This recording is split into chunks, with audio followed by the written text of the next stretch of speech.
Hi welcome back to my channel అండి. ఈరోజు police వాళ్ళు ఈస్టర్ బాస్కెట్ని ఎలా తయారు చేస్తారో ఇప్పుడు మీకు నేను చూపిస్తాను. చూడండి, ఈ వీడియోలో ఇది బాస్కెట్ మనం ఏదైనా కొనుక్కోవచ్చు.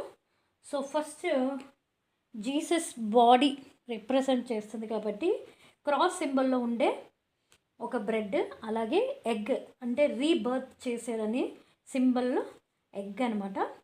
అలాగే సాల్ట్ అండ్ పెప్పర్ ఇలా చిన్న బాటిల్లో తీసుకున్నానండి, సాల్ట్ అండ్ పెప్పర్, అలాగే వెనిగర్. ఇవన్నీ కూడా రీబార్న్ అయ్యారు జీసస్ అని చెప్పడానికి. అలాగే మీట్, మీ దగ్గర ఉండే ఏ టైప్ ఆఫ్ అయినా మీట్ని, అలాగే ల్యాంబ్ షేప్లో ఉండే బటర్ మేడ్ కేక్ కానీ అలాగే బటర్ కానీ పెట్టుకుంటారు. సో నాకు కేక్ అవైలబుల్లో ఉంటే అది నేను తీసుకున్నాను. అలాగే రాడిష్ యొక్క బిటర్నెస్ సింబల్